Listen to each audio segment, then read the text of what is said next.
Tell me what it was like to win custody of your kids, because that normally doesn't happen for athletes. Never, Yeah, ever. that was a tough time for me because when I decided to go for custody, I really didn't have a lot of examples.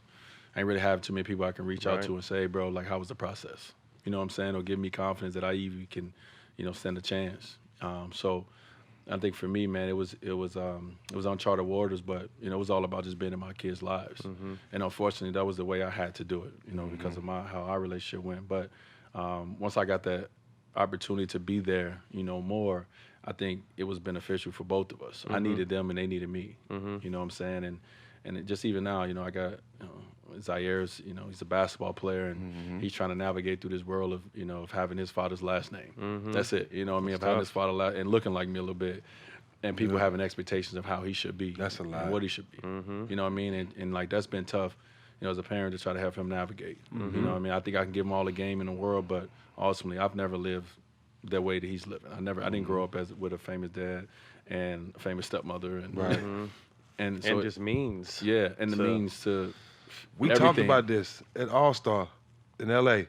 When I introduced you to my son and you introduced you, and they both was like real shy. I was like, bro, they didn't come up like we coming up. We Yeah. trying to make them tough. Yeah. But now look at your son and switch now. Like he a totally different player than was when the All Star game was in L.A. He Yeah. totally different now. Yeah, he's totally different. And the biggest thing is we talk about is, and I think you hear Bronny even said it with Bronny is, you want him to have fun. You want him to love the game. First and You want foremost. to be a great teammate. For me, it's all about. I understand what basketball did, for our family, but we learn so much through life through the game of basketball. And for me, as you're playing this game, if you have the work ethics, if you have, if you have the foresight to understand what sacrifice looks like and all these different things, you're going to be better in life for it. These are life lessons that the game of basketball is teaching you. And I put him in a tough situation this year where I brought him out here to LA to play at Sierra Canyon. He comes from Miami where he's on a team where he can score 25, 30 a night, right? He's on a team now where he may touch the ball offensively 5, 6 times to score. A game. And you in the era now where with socially every kid got all the highlights, all the moves, and everyone has the ball in their hand. And I'm trying to tell him, if you want to be good in this game, you got to learn how to play without the ball in your hand. You got to learn how to sacrifice. You got to learn how, preach. and it's tough in his senior season. Preach. But what I'm trying to do mentally is build something to him as a basketball player, but also in life. There's understanding what life is about. It's not just about I got it. It's me. Right. There's so many other components to making life successful. And so I'm just trying to teach him as many lessons as I can before he goes off next year and go to college. And it ain't on me at that moment. It's in your coach's hand then, Right. So, yeah, man. I want to backtrack a little bit. What was it like to go from, I don't know how much you got to see your kids before you got custody, to just having them all the time? Because I Yeah. went through it. You know what I mean? Well, I went through where I was, seeing them on weekends or every other Wednesday, to they're with me 7 days a week. Yeah, it Like, was- tell me what that's a huge transition. Huge transition. And then try to be playing in the NBA. Right. Talk about that. Yeah, it was definitely a tough transition for, it's tough being a weekend parent, first Right. of all. First of all, yeah. When you get your kids on the weekend, they want to have fun. You got to be the fun parent, but Right. you're also trying to parent them. You know what I'm saying? That's one of the toughest things to do. So, but it's an easier job when it comes to the responsibilities.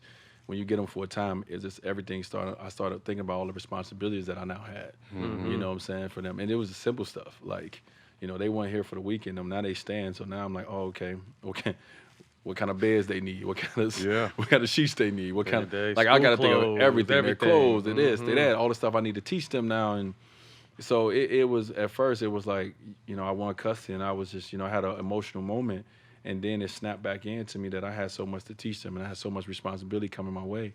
And I had to put so many people around them, that I need to find people to trust to put around my kids because of my job and my career. It takes me away from being around. So, man, it's definitely tough. It's not easy at all. Being a single parent, neither way, is not an easy thing. But ultimately, you're going to do what's best for your kids. And like I told my boys, we learn on the fly. We learn together. I'm going to learn how to parent you guys by how you guys are. I'm not going to parent you the same. You're not the same. Right. And don't expect that. And I try to parent each of my kids differently. I support them differently. And so far, it's working. The only thing that stays the same is the love. That's the only thing. The love is there. That's You the know only what thing I'm that saying? stays the And same. that's what's most important, man. Is Yeah. the love. We've seen and recently the social media stuff and how supportive you are with your youngest son. Yeah. And him feeling comfortable enough to come out and you guys being so loving and supporting. And it gives me chills right now even talking about it because the negative backlash you got like really bothered me. Like I'm on social media arguing with people like, man, what the fuck are you talking about right now? You know what I mean? Like that unconditional love. But touch on what that is like being a professional Hall of Fame player playing in a masculine sport, and then your son being a homosexual and then being comfortable enough to have that kind of communication with you at such a young age, which I think is important. Yeah, it's first of all, you don't talk about strength and courage. Incredible. My 12-year-old has way more than I have. Mm-hmm. You know what I mean? You can learn something from your kids. Right.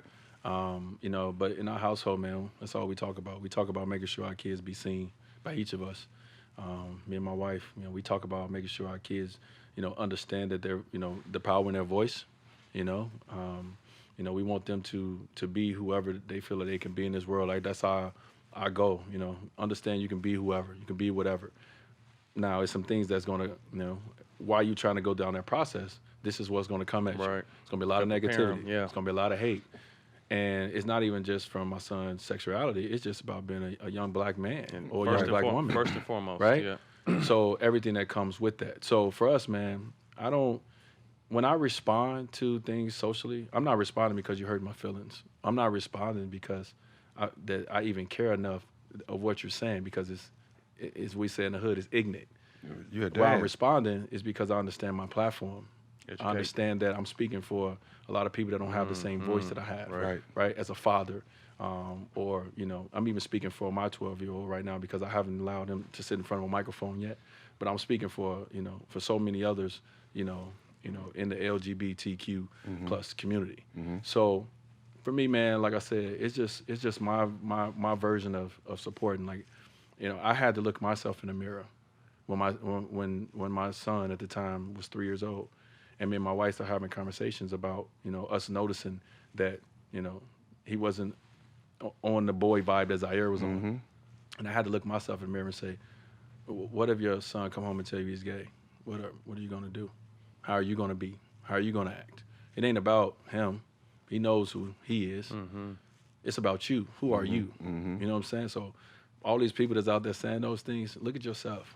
Understand that you the one that got the issues. You the one that got the problems. It's not the kids. It's not the ones who decide that you decide that, yeah, they born a certain way and you say they gotta be that way. It's not, that's not life, man. I watched my son from day one becoming to who she now eventually is coming to. You know what I'm saying? And for me, it's all about nothing changes with my love. Right. Nothing changes with my responsibilities. Right. You know what I'm saying? So only thing I got to do now is get smarter and educate myself more. True. I mean, and that's my job. You know what I'm saying? I went through it, you know, growing up. My oldest brother is homosexual, but I think me being around him and understanding being different, is the reason why I'm so loved by everybody. It's the reason why I'm able to sit and have a conversation with everybody from any race and be anywhere, because I've seen somebody being different and I loved him just as much as I love myself. You know what I'm saying? So I understand that, and like my brother, he dealt with it growing up. We grew up in the hood, so he dealt with it growing up. But my brother's 6'5", 200. Square up. You know, he loved to square up. He's square up. But I love my brother to death, and by him being different and being around him as a young kid, it helped me be able to open up to everybody and to love everybody like I do. So it was beneficial to me, not just much as it was to him. It was beneficial to me. People, they're normal. They're not even different. You know what I mean? This is the new normal. Everybody get used to it. Yeah. Everybody get used to it, man. This is the new normal. So if anybody different, we looked at as different. Right. You know what I'm saying? Right. The ones that don't understand it, the ones that don't get it, the ones that, you know, have stuck in a box. You're different. True. Not the people out here living their lives, man. You know what I'm saying? Like, ultimately, you want your kids to be free and live their lives. And I don't care, you know, what you want to do from a standpoint. If you want to play a sport, then play a sport. You don't have to be like me. Play a sport and be yourself. You know, whatever you want to do, it's my job to support you doing it. Make sure that you have all the tools you need to be, you know, as happy as you can be in this world while you're doing it, and while while you're going into the person that you're going to grow into. So they're not different than normal. You know what I mean? The ones that don't understand it is the ones that are different.